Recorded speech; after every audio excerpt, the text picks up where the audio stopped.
तो हेलो आप सभी का एक बार मोस्ट वेलकम है हमारे इस यूट्यूब चैनल पर। जितने भी छात्र छात्राएं बिहार बोर्ड से मैट्रिक की वार्षिक परीक्षा देने जा रहे हैं 2024 में, तो आप सभी को पता है कि बिहार बोर्ड का जो है ना आपका मॉडल पेपर जारी कर दिया गया है। और आज की इस वीडियो में सोशल साइंस का मैं आपको ना मॉडल पेपर का पूरा 100% जो है ना सोल्यूशन कराने वाला, जो कि 80 ऑब्जेक्टिव दिया गया है, जिनमें आपको 40% का जवाब देना है। ठीक है, आपके बोर्ड एग्जाम में इसी पैटर्न के आधारित पर आपका क्वेश्चन आएगा आपके बोर्ड एग्जाम में। तो एक एक क्वेश्चन को आपको देखना अनिवार्य है, क्योंकि किस लेवल का ये क्वेश्चन पूछा गया है इससे आपको पता चल जाएगा। उसके बाद आपकी तैयारी कितनी है वो सारा का सारा पता चल जाएगा। ठीक है, तो चलिए हम स्टार्ट करते हैं। और यहाँ से आपका है ना प्रश्न स्टार्ट होता है, क्वेश्चन नंबर 1 के तरफ बढ़ते हैं। और सेक्शन ए में यहाँ पर दिया गया कुछ इंट्रोडक्शन दिया है। 1 से 80 ऑब्जेक्टिव रहेगा, जिनमें आपको 4 विकल्प दिया जाएगा, जिनमें आपको किसी एक विषय पर जो ना यानी कि किसी एक ऑप्शन पर चुन कर जो ना OMR शीट पर रहना चेक करना है। ठीक है, जिसमें आपको 40% का जवाब देना है। ठीक है, चलिए स्टार्ट करें। तो चलिए हम क्वेश्चन नंबर 1 की तरफ बढ़ते हैं। और काफ़ी शानदार क्वेश्चन सेट किया गया। इनमें कौन जैविक संसाधन नहीं है? ठीक है, तो यहाँ पर पहला है मछली है, मिट्टी है, पेड़ है और मानव है। ठीक है, तो इसका राइट आंसर क्या होगा? तो मिट्टी हो जाएगा, ऑप्शन नंबर बी होगा राइट आंसर। चलिए आगे बढ़ते हैं। 2 नंबर प्रश्न की बात किया जाए तो देखिए कहता है, भारत सरकार की वह नीति के अनुसार कम से कम कितना प्रतिशत भूभाग वनाच्छादित रहना चाहिए? ठीक है, तो इसका आंसर क्या होगा? तो इसका आंसर 33% रहना चाहिए, ऑप्शन नंबर बी होगा राइट आंसर। चलिए आगे बढ़ते हैं। अगला प्रश्न है, महानदी पर कौन सा बांध बना है? ठीक है, तो इसका आंसर क्या होगा? तो 3 का राइट आंसर ऑप्शन नंबर यानी कि सी होगा, हीराकुंड बांध हो जाएगा, ऑप्शन नंबर सी होगा सही आंसर। ठीक है, टेक्सोल क्या है? तो टेक्सोल क्या है? तो ये दवा है, कैंसर का दवा है, समझे, कैंसर रोधक दवा है, इसको है ना ऑप्शन नंबर बी होगा राइट आंसर। चलिए आगे बढ़ते हैं। 4 नंबर हो गया। 5 नंबर प्रश्न की बात किया है, देखिए कहता है, इनमें कौन धात्विक खनिज नहीं है? देखिए, तो धात्विक कौन कौन खनिज होता है? देखिए, तो धात्विक की बात की गई है तो 5 का देखिए, ये भी धात्विक खनिज है, ये धात्विक खनिज है, ये धात्विक खनिज है, ये धात्विक खनिज नहीं है, ऑप्शन नंबर सी होगा राइट आंसर। चलिए आगे बढ़ते हैं। 6 नंबर प्रश्न है, इनमें कौन टर्सियर कोयला भंडार का क्षेत्र है? ठीक है, तो टर्सियर जो कोयला भंडार का जो क्षेत्र है वो कौन सा है? तो 6 का राइट आंसर ऑप्शन बी होगा। ठीक है, मेघालय सही आंसर। ठीक है, आगे बढ़ते हैं। 7 का आंसर देखिए कहता है, इनमें कौन परमाणु शक्ति का संसाधन नहीं है? ठीक है, तो संसाधन जो परमाणु शक्ति का नहीं है आपसे पूछा है। ठीक है, तो 7 का राइट आंसर बॉक्साइट हो जाएगा, ऑप्शन बी होगा राइट आंसर। चलिए आगे बढ़ते हैं। 8 नंबर प्रश्न है, भारत को कुल कितने डाक क्षेत्रों में बांटा गया है? तो पहला ऑप्शन है 5, 6, यहाँ पर दूसरा ऑप्शन है, यहाँ पर देखिए 5, 6 हो गया, तीसरा ऑप्शन है 8, उसके बाद 9। तो इसका राइट आंसर बिल्कुल जो है ना कितना हो जाएगा? तो 9 हो जाएगा सही आंसर। ठीक है, क्या होगा? 8 का डी होगा, यानी कि 9 होगा सही आंसर। ठीक है, आगे बढ़ते हैं। 9 नंबर प्रश्न कहता है, इनमें कौन महानदी असम में बाढ़ का कारण है? ठीक है, तो इसमें कौन सा जो नदी है वो असम में बाढ़ का कारण है, आपसे पूछा। ठीक है, तो इसका आंसर क्या होगा? तो ये आपको नदी का नाम बताना है। तो 9 का राइट आंसर ब्रह्मपुत्रा हो जाएगा, ऑप्शन बी होगा राइट आंसर। चलिए आगे बढ़ते हैं। 10 का देखते हैं। 10 में प्रश्न दिया हुआ देखिए कहता है, तरुण भारत संघ NGO का संबंध किस राज्य में से है? ठीक है, इसका आंसर क्या होता है? 10 का right answer option number D हुआ राजस्थान। ठीक है, आगे बढ़ते हैं। 11 नंबर प्रश्न की बात किया करता है, इनमें से किसका उपयोग इलेक्ट्रॉनिक उद्योगों में होता है? तो 11 का राइट आंसर इनमें से सभी हो जाएगा, ऑप्शन नंबर डी। ठीक है, आगे बढ़ते हैं। 12 नंबर प्रश्न की बात किया करता है, इंद्रपुरी जलाशय परियोजना किस राज्य में है? ठीक है, तो इसका आंसर क्या होगा? तो 12 का राइट आंसर ऑप्शन नंबर क्या होगा प्यारे बच्चों? तो बी होगा, बिहार से होगा सही आंसर। ठीक है, आगे बढ़ते हैं। 13 नंबर प्रश्न की बात किया करता है, असाधारण पौधे के लिए तैयार किए गए पुस्तक का नाम क्या है? ठीक है, तो इसका आंसर क्या होता है? 13 का राइट आंसर यानी कि ग्रीन बुक हो जाएगा, ऑप्शन नंबर बी होगा, सॉरी सी होगा राइट आंसर। चलिए आगे बढ़ते हैं। 14 नंबर प्रश्न, निम्नलिखित में कौन सा रबी फसल नहीं है? तो रबी फसल कौन नहीं है? तो गेहूं नहीं है। ठीक है, ये रबी फसल नहीं है ना जी, रबी फसल नहीं है। ठीक है, 14 का राइट आंसर क्या होगा? बी होगा सही आंसर, ये ए बिल्कुल ए होगा राइट आंसर। चलिए गेहूं हो जाएगा सही आंसर। ठीक है, आगे बढ़ते हैं। सीमेंट उद्योग कच्चा माल है। ठीक है, सीमेंट उद्योग का जो कच्चा माल है वो कौन सा है? तो 15 का राइट आंसर ऑप्शन पर क्या होगा? देखिए पहले चूना पत्थर कोयला, उसके बाद यहाँ पर दिया हुआ है एल्यूमिनियम, उसके बाद इनमें से सभी। तो बिल्कुल ये इनमें से सभी हो जाएगा, ऑप्शन नंबर डी होगा राइट आंसर। चलिए आगे बढ़ते हैं। कहता है, कोंकण कोंकण रेल परियोजना का संबंध किस राज्य में है? ठीक है, तो इसका आंसर क्या होगा? तो किस राज्य से आपसे पूछा है? ठीक है, तो इसका आंसर क्या होगा? 18 का राइट आंसर ऑप्शन नंबर यानी कि केरल से होगा, ऑप्शन नंबर सी होगा राइट आंसर। 16 का ना जी, एक मिनट, कोकन है ना, 16 का right answer option number D होगा, इनमें से सभी है ना जी, 16 का डी होगा सही आंसर। ठीक है, बिल्कुल। आगे बढ़ते हैं 17 का। देखिए 17वां प्रश्न कहता है 1992 में रियो डी जनेरो में क्या हुआ था। तो 1992 में रियो डी जनेरो हुआ था, ये उसमें क्या हुआ था ये आपसे पूछा, ठीक है। तो 17 का राइट आंसर यानी कि पृथ्वी शिखर सम्मेलन हुआ था, ऑप्शन नंबर बी होगा राइट आंसर। चलिए आगे बढ़ते हैं 18वां प्रश्न कहता है भारत में सर्वाधिक कौन सी मिट्टी पाई जाती है। तो सबसे ज़्यादा मिट्टी जो है ना भारत में पाई जाती है जलोढ़ मिट्टी पाई जाती है, ऑप्शन नंबर सी होगा राइट आंसर। चलिए आगे बढ़ते हैं, कहता है भारत में पहला जल विद्युत संयंत्र कहाँ लगाया था। तो इसका आंसर क्या होगा। तो 19 का right answer option number Darjeeling में लगाया था, ऑप्शन नंबर सी होगा राइट आंसर। चलिए आगे बढ़ते हैं 20 नंबर प्रश्न है बिहार में उर्वरक कारखाना कहाँ स्थित है।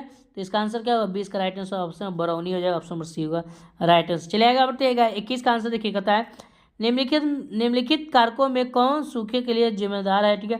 तो जिम्मेदार कौन सा है, आंसर जो है ना वर्षा की कमी, जिससे ना सुखाड़ आता है ना जी, यही। कहता है सरदार सरोवर कृत्रिम जलाशय का संबंध है तो किससे है। तो आपसे पूछा है नर्मदा नदी से और गंगा नदी से, उसके बाद और ऑप्शन दिया हुआ है, यही हमारा यहाँ आंसर दिया हुआ है नर्मदा नदी से होगा, बिल्कुल राइट आंसर। चलिए आगे बढ़ते 23 में जून 2023 में भारत में कौन सा चक्रवात आया, ठीक है। ये सबसे इम्पोर्टेंट क्वेश्चन है, ये न्यू क्वेश्चन दिया गया है, अपडेट किया गया है, ये करंट अफेयर के जैसा पूछा क्वेश्चन, ठीक है। तो यहाँ पर जून 2023 में कौन सा चक्रवात आया ये आपसे पूछा, ठीक है। तो इसका आंसर क्या होगा। तो 33 का राइट आंसर क्या होगा जी, जल्दी बताइए फटाफट। 23 का right answer option number B होगा, ठीक है, याद रखेंगे, ठीक है। बी पर जॉय हो जाए सही आंसर, ठीक है। चलिए आगे बढ़ते हैं 24 का प्रश्न दिया हुआ है पृथ्वी की सतह पर सबसे पहले पहुंचने वाला भूकंपीय तरंग कौन सा है, ठीक है। तो यहाँ से पूछा है, तो 24 का राइट में पी तरंग होता है, प्राथमिक होगा, ऑप्शन नंबर ए होगा राइट आंसर। चलिए आगे बढ़ते हैं 25वां प्रश्न संचार का सबसे लोकप्रिय जो है ना मोबाइल को माना गया है, किताब के अनुसार जो है ना ये होगा सार्वजनिक टेलीफोन हो जाएगा सही आंसर, ठीक है। चलिए आगे बढ़ते हैं 26 में कलकत्ता कॉरपोरेशन एक्ट किसके शासनकाल में पारित हुआ, ठीक है। तो आपसे पूछा था इसका आंसर क्या होगा। तो 26 का राइट आंसर ऑप्शन ए होगा, ठीक है, लॉर्ड कर्जन के द्वारा, ठीक है। आगे बढ़ते हैं 27 में यूरोप में राष्ट्रवाद की शुरुआत कहाँ से हुई। तो 27 का राइट आंसर ऑप्शन नंबर यानी कि ए होगा, ठीक है, फ्रांस से हुआ था, ठीक है। कहाँ से हुआ था, फ्रांस से हुआ था, ठीक है। आगे बढ़ते हैं 28 में राइन राज संघ की जो स्थापना किसने की, ठीक है। तो इसका आंसर क्या होता है 28 का right answer option number Napoleon Bonaparte ने किया था, ऑप्शन नंबर बी होगा राइट आंसर। चलिए आगे बढ़ते हैं अप्रैल थीसिस किसने लिखी, ठीक है। तो लियो टोल्स्टॉय यहाँ पर ऑप्शन दिया हुआ है, और भी ऑप्शन दिया हुआ है, रूस दिया हुआ है। उसके बाद नीचे बढ़ेंगे तो यहाँ पे देखिए लेनिन ने किया था, बिल्कुल ऑप्शन नंबर सी होगा राइट आंसर। चलिए आगे बढ़ते हैं, कहता है खुदाई खिदम तार का गठन किसने किया, ठीक है। खुदाई खिदम तार का जो गठन है वो किसने किया आपसे पूछा, ठीक है। तो 30 का राइट आंसर क्या होगा। तो ऑप्शन नंबर बी होगा, ठीक है, अब्दुल गफ्फार खान ने किया था, ठीक है। आगे बढ़ते हैं लाला हरदयाल ने इनमें से किसकी स्थापना की, ठीक है। तो यहाँ पर पूछा है, तो 31 का राइट आंसर ऑप्शन नंबर गदर पार्टी का स्थापना ऑप्शन नंबर ए होगा राइट आंसर। चलिए आगे बढ़ते हैं 32वां प्रश्न है, देखिए साम्यवादी गुट का अगुवा हुआ कौन था, ठीक है। साम्यवादी गुट का जो ना अगुवा जो ना कौन था ये आपसे पूछा है। तो 32 का right answer option number B, ठीक है, सोवियत संघ था, ठीक है, याद रखना। आगे बढ़ते हैं 33वां प्रश्न है इनमें से क्या मार्टिन लूथर की कृति है, ठीक है। इनमें से क्या मार्टिन लूथर की कृति है ये आपसे पूछा, ठीक है, कृति है ये आपसे पूछा है। तो 33 का राइट आंसर ऑप्शन बी, ठीक है, कम्युनिस्ट मैनिफेस्टो, ठीक है, फेस्ट्रो होगा, ठीक है। अगला क्वेश्चन 34 में बंगाल गजट का प्रकाशन किसने किया। तो बंगाल गजट का प्रकाशन जो है 34 का राइट आंसर ऑप्शन बी, ठीक है, जेम्स ए हकी ने किया था, ठीक है, याद रखना। आगे बढ़ते हैं 35वां प्रश्न देखिए यूनान इनमें से किस देश से अधीन था। तो यूनान जो है ना 36 का राइट आंसर बिल्कुल ब्रिटेन से ऑप्शन नंबर सी होगा राइट आंसर। चलिए आगे बढ़ते हैं 35 का यूनान इनमें से किसके अधीन था। तुर्की, ऑप्शन नंबर डी होगा सही आंसर, ठीक है। 36 में देखिए कहता है नमक कानून तोड़ने के लिए गांधी जी कौन सा स्थान चुना, ठीक है। तो याद रखना वो जो है ना कौन सा स्थान चुना, दांडी, ठीक है, ऑप्शन नंबर सी होगा राइट आंसर। चलिए आगे बढ़ते हैं कहता है समाजवादियों की बाइबल किसे कहा जाता है। तो दास कैपिटल को, ऑप्शन नंबर ए होगा राइट आंसर। चलिए आगे बढ़ते हैं 38वां प्रश्न देखिए कहता है एक स्वतंत्र राष्ट्र के रूप में सिंगापुर का उदय किस वर्ष हुआ? ठीक है, तो एक स्वतंत्र राष्ट्र के रूप में जो ना कब हुआ सिंगापुर का उदय? तो 38 का राइट आंसर ऑप्शन नंबर क्या होगा बच्चों? तो इसका आंसर 1965 में हुआ था, ऑप्शन नंबर बी होगा राइट आंसर। चलिए आगे बढ़ते हैं। 39 में वीना कांग्रेस में कौन सा राष्ट्र शामिल नहीं था? तो इसका आंसर क्या होगा? तो 39 का right answer option number Germany नहीं था शामिल, बिल्कुल ठीक है। आगे बढ़ते हैं। 40 में बढ़ते कहता है फॉरवर्ड ब्लॉक की स्थापना किसने की? तो फॉरवर्ड जो ब्लॉक का जो स्थापना कौन ने किया था? Subhash Chandra Bose, option number B होगा राइट आंसर। चलिए आगे बढ़ते हैं। 41वां प्रश्न कहता है बम्बई राज्य का विभाजन कर किन दो राज्यों का गठन हुआ था? ठीक है, तो इसका आंसर क्या होगा? 41 का right answer option number B, ठीक है, महाराष्ट्र और गुजरात का हुआ था, ठीक है। आगे बढ़ते हैं। 42 नंबर कहता है भारत में कुल कितने नगर निगम स्थापित किए गए हैं? ठीक है, स्थापित किए गए। तो भारत में कुल कितने नगर निगम जो ना स्थापित? 19 नगर निगम स्थापित किए गए, ऑप्शन नंबर बी होगा राइट आंसर। चलिए आगे बढ़ते हैं। राज्य पुनर्गठन आयोग की स्थापना कब हुई? ठीक है, तो 43 का right answer option number C यानी कि 1953 में हुआ था, ठीक है। आगे बढ़ते हैं। 44 में चुनाव आचार संहिता का निर्माण कौन कराता है? ठीक है, तो इसका आंसर क्या होगा? तो 44 का राइट आंसर ऑप्शन नंबर निर्वाचन आयोग कराता है, ऑप्शन नंबर ए होगा राइट आंसर। चलिए आगे बढ़ते हैं। 45 में भारत में पंचायती राज संस्था है, ठीक है, तो कौन सा है जो कि पंचायती राज संस्था है? तो इसका आंसर 3 स्तरीय यानी कि त्रिस्तरीय हो जाएगा, ऑप्शन नंबर सी होगा राइट आंसर। चलिए आगे बढ़ते हैं। 40 में आंग सान सुई की किस देश के नागरिक है? ये आपसे पूछा है, तो 46 का right answer option number A यानी कि म्यांमार हो जाएगा सही आंसर, ठीक है। आगे बढ़ते हैं। 47 की बढ़ते कहता है चिली की प्रथम महिला राष्ट्रपति कौन थी? तो 47 का right answer option number D होगा, ठीक है, मिशेल बाचेलेट हो जाएगा, बाचेलेट, बिल्कुल ठीक है, थोड़ा अंग्रेजी भाषा दिया हुआ है, बिल्कुल। कहता है इनमें से किस पर लोकतंत्र का भविष्य निर्भर करता है? ठीक है, तो लोकतंत्र का भविष्य जो है किस पर निर्भर करता है इनमें से? तो 48 का right answer option number B है, ठीक है, निष्पक्ष चुनाव का, ठीक है, ऑप्शन नंबर बी, ठीक है। आगे बढ़ते हैं। 49 नंबर है लोकसभा में चुने हुए सदस्यों की संख्या कितनी थी? तो 500 कितना है? 43 है, 44 है, कितना है? 50 है, तो बिल्कुल 550 का ऑप्शन डी होगा राइट आंसर। चलिए आगे बढ़ते हैं। इनमें कहाँ प्रत्यक्ष लोकतंत्र है? ठीक है, तो प्रत्यक्ष लोकतंत्र जो ना ये अप्रत्यक्ष है, बिल्कुल ठीक है, प्रत्यक्ष स्विट्जरलैंड में, ऑप्शन नंबर ए होगा राइट आंसर। चलिए आगे बढ़ते हैं। आगे 51 में कितनी संख्या पर ग्राम पंचायत का गठन किया गया? ठीक है, तो कितनी संख्या पर आपसे पूछा है? तो 51 का right answer option number C होगा, ठीक है, 7000, ठीक है।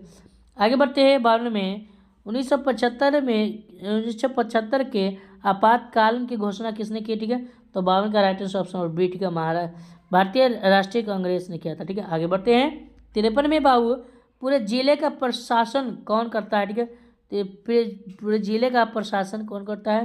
तो 53 का right answer option number C, ठीक है, जिला दंडाधिकारी हो जाएगा सही आंसर, ठीक है। 54 में बढ़ते हैं। 54 प्रश्न है नेपाल में लोकतंत्र वापसी के लिए कब आंदोलन हुआ था? ठीक है, इसका आंसर क्या होगा? तो 54 का right answer option number C होगा राइट आंसर, ठीक है, 2006 में, ठीक है। आगे बढ़ते हैं। 55 में जल आपूर्ति के निजीकरण के विरुद्ध कहाँ संघर्ष हुआ? तो 55 का right answer option number Bolivia हो जाएगा सही आंसर, ठीक है। आगे बढ़ते हैं। विहंग एवं टोरी नामक राजनीतिक दलों का संबंध किस देश से है? ठीक है, तो इसका आंसर क्या होगा? बिल्कुल 56 का right answer option number D होगा राइट आंसर, ठीक है, ब्रिटेन से, ठीक है। आगे बढ़ते हैं। इंग्लैंड में महिलाओं को वोट का अधिकार कब प्राप्त हुआ? ठीक है, तो 57 का राइट आंसर यानी कि 1918 में, ठीक है। आगे बढ़ते हैं। 58 में इनमें से क्या संघात्मक शासन व्यवस्था की विशेषता? ठीक है, इनमें से क्या संघात्मक शासन व्यवस्था की है? ठीक है, तो इसका आंसर क्या होगा? तो ऑप्शन नंबर डी होगा, इनमें से सभी हो जाएगा सही आंसर, ठीक है। चलिए आगे बढ़ते हैं। 59 में पटना नगर निगम में कितने वार्ड है? ठीक है, तो पटना नगर निगम में कितने वार्ड है? तो याद रखेंगे 75 वार्ड है, ऑप्शन नंबर डी होगा राइट आंसर। चलिए आगे बढ़ते हैं। भारतीय जनता पार्टी की स्थापना किनकी अध्यक्षता में हुई? ठीक है, तो भारतीय जनता पार्टी की जो स्थापना है वो किनकी अध्यक्षता में हुई थी? तो सार का राइट आंसर अटल बिहारी वाजपेयी के में हुआ था, ऑप्शन नंबर ए होगा राइट आंसर। चलिए आगे बढ़ते हैं। 61 में राष्ट्रीय विकास परिषद का गठन कब हुआ? ठीक है, तो 61 का right answer option number B होगा, ठीक है, 1952 में, ठीक है। आगे बढ़ते हैं 62 में, भारत में राष्ट्रीय आय की गणना किस संस्था द्वारा की गई थी? तो 62 का right answer option number C, ठीक है, केंद्रीय सांख्यिकी संगठन के द्वारा, ठीक है। आगे बढ़ते हैं 63 बराबर, y बराबर जो है y बराबर सी प्लस आई, इनमें आई क्या होता है? तो आई मतलब ये आपसे पूछ रहा है तो ये निषेध होता है, ठीक है। आई का मतलब क्या होता है? निषेध, इसको हम बोलते हैं इन्वेस्टमेंट, ठीक है। आई का मतलब इन्वेस्टमेंट होता है, ऑप्शन नंबर यानी कि क्या होगा? बी होगा राइट आंसर, ठीक है, निषेध, ऑप्शन नंबर बी होगा राइट आंसर। चलिए आगे बढ़ते हैं। बहुत सारा आंसर जो ना इसका गलत बहुत दिया है, बहुत यूट्यूबर दिया गलत, लेकिन इसका आंसर ऑप्शन नंबर बी होगा राइट आंसर। चलिए कहता है इनमें से क्या शुद्ध राष्ट्रीय उत्पादन में शामिल नहीं होता है, ठीक है। तो इसका आंसर क्या होगा? तो 64 का राइट आंसर ऑप्शन नंबर क्या होगा प्यारे बच्चों? तो इसका आंसर ऑप्शन नंबर बी होगा, ठीक है, याद रखना, ठीक है। मूल्य ह्रास हो जाएगा, ठीक। आगे बढ़ते हैं 65 में, खनन को इसमें से किस क्षेत्र में शामिल करते हैं, ठीक है। तो इसका आंसर क्या होता है? 65 का राइट ऑप्शन नंबर प्राथमिक क्षेत्र में शामिल करते हैं, ऑप्शन नंबर ए होगा राइट आंसर। चलिए आगे बढ़ते हैं।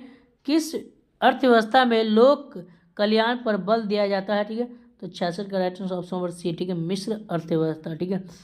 आगे बढ़ते हैं 67 में, देखिए इनमें से क्या पूंजी का इनमें से क्या पूंजी का पारिश्रमिक है, ठीक है। तो पारिश्रमिक है, ठीक है, इसका आंसर क्या होगा? तो 67 का राइट आंसर लाभ हो जाएगा, सही आंसर, ठीक है। आगे बढ़ते हैं 68 में, अधिक कहते हैं इनमें से क्या संस्थागत वित्तीय स्रोत है, ठीक है। तो इसका आंसर क्या होगा? तो 68 का राइट आंसर ऑप्शन डी होगा, सहकारी बैंक हो जाएगा, सही आंसर, ठीक है। आगे बढ़ते हैं 69 में, भारतीय पूंजी बाजार किस प्रकार की वित्तीय संसाधन प्रदान करता है? तो 69 का राइट आंसर क्या होगा बच्चों? बिल्कुल ऑप्शन नंबर सी, और दीर्घकालीन होता है, सही आंसर, ठीक है। आगे बढ़ते हैं 70 में, ग्रामीण विकास तथा कृषि के लिए ऋण प्रदान करने वाली संस्थाओं को वित्त की आपूर्ति कौन कराता है? तो 70 का right answer option number C, सहकारी बैंक होगा, सहकारी बैंक, ठीक है। आगे बढ़ते हैं 71 में, भारत में सहकारिता आंदोलन का प्रारंभ कब हुआ? तो 71 का right answer option number B 1904 में, ठीक है। आगे बढ़ते हैं 72 में, विकसित देशों में कार्यबल का अधिकांश हिस्सा किस क्षेत्र में कार्यरत हो रहा है? तो 72 का right answer option number C यानी कि सेवा क्षेत्र, ठीक है। आगे बढ़ते हैं, भारत में नई आर्थिक नीति कब लागू की गई? तो 73 का राइट आंसर 1991 ईस्वी में किया गया, ठीक है।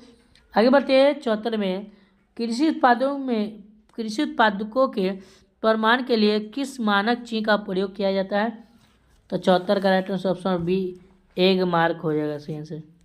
तो आगे बढ़ते हैं प्यारे बच्चों, अगला प्रश्न की बात किया तो 75वें प्रश्न की बात किया जाती है। देखिए कहता है मानव पूंजी का प्रमुख घटक कौन सा है? तो 75 का राइट आंसर ऑप्शन नंबर क्या होगा प्यारे बच्चों? डी होगा, इनमें से सभी होगा, सही आंसर, ठीक है। आगे बढ़ते हैं, कहता है जवाहर रोजगार योजना कब लागू की गई? तो 76 का right answer option number D यानी कि बी 1989 में, ठीक है। आगे बढ़ते 77 में, HDI मानव विकास सूचकांक इसको बोलते हैं, ठीक है, ह्यूमन डेवलपमेंट इंडेक्स बोलते हैं इसको, ठीक है। कब शुरू की गई थी? इसका आंसर क्या होगा? तो 77 का राइट आंसर ऑप्शन नंबर यानी कि बी 1990 में शुरू किया गया था, ठीक है। आगे बढ़ते हैं 78 में, इनमें कौन प्राथमिक क्षेत्र की क्रिया नहीं है, ठीक है। तो 78 का right answer option number C यानी कि विनिर्माण हो जाएगा, सही आंसर, ठीक है। आगे बढ़ते हैं 79 में, इनमें से क्या आवश्यकताओं के दोहरे सहयोग की समस्या को हल करता है, ठीक है। तो इसका आंसर क्या होगा प्यारे बच्चों?